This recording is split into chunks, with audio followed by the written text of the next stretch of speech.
Hi, my name is Saab. I'm here with Jeffrey and Shihan to talk about the suspected shoplifter policy at Brooks Brothers and what we should do when we think someone is shoplifting. So, the current policy under review is the handling of shoplifters at Brooks Brothers retail stores.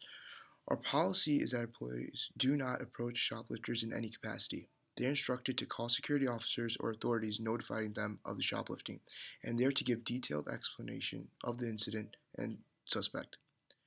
The dangers that come with approaching shoplifters are harm of bystanders and tarnishing of brand name, which we will talk about later. Now, when we said that you should not approach a shoplifter, employees will always kind of suspect why not.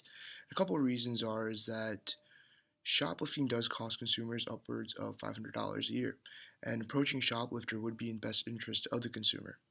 Also, many employees may feel morally wrong knowingly letting someone steal from them or from the company, and that they may get in trouble that somebody's stealing from them. Another counterpoint is that employees can think they can approach a shoplifter in a non-confrontational manner, but we'll talk about these counterpoints as the presentation goes on. Let's look at two examples of incidents where employees approached shoplifters. At Macy's, employees confronted a suspected shoplifter, but as it turns out, the customers in question were falsely accused. Macy is now facing lawsuit over the handling and detainment of innocent customers. In another incident at a grocery store in New Mexico, a customer was suspected of shoplifting a sandwich and Coca-Cola. A manager then confronted the suspected shoplifter, and in response, the shoplifter attacked the employee. The employee and shoplifter fought. Once the shoplifter got free from the employee's grasp, he ran out of the store, hitting an elderly customer. The customer then sued both the employee and the shoplifter. The lawsuit alleges negligence led to her injury, suggesting not only that the would-be shoplifter had behaved carelessly, but also that the employees were careless in their efforts to stop him. The sandwich and bottle of Coca-Cola that the suspected shoplifter was accused of trying to steal were worth a grand total of $5.09. Imagine how an individual would act over $100 to $200 worth of luxury clothing. On top of all this, he was arrested and charged with shoplifting and battery, but was later ruled mentally incompetent and did not serve any jail time.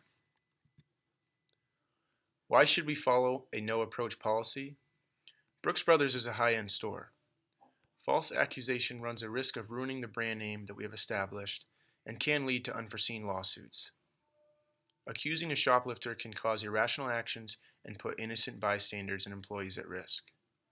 Finally, it is important to note that a majority of Brooks Brothers retail locations are either in malls, plazas, or airports. This plays a large role in prohibiting employee intervention even when they are sure a person is shoplifting.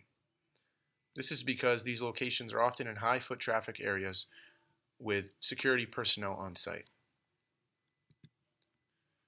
In order to summarize the proposal, we look here at a picture of the typical Brooks Brothers store. The store is well lit, very organized, and showcases its high-end items in an open environment. Often, there are sales associates that greet customers as they walk in. Police departments in the past have noted that greeting customers does actually reduce the risk that a shoplifter will continue with the crime. An interesting final note to make here is the child pictured at the bottom right.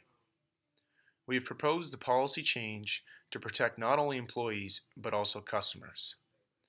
Surely a lawsuit such as the elderly bystander in the New Mexico grocery store may seem only like a financial burden for the company, but it is hard for a company to put a price on an innocent person's safety.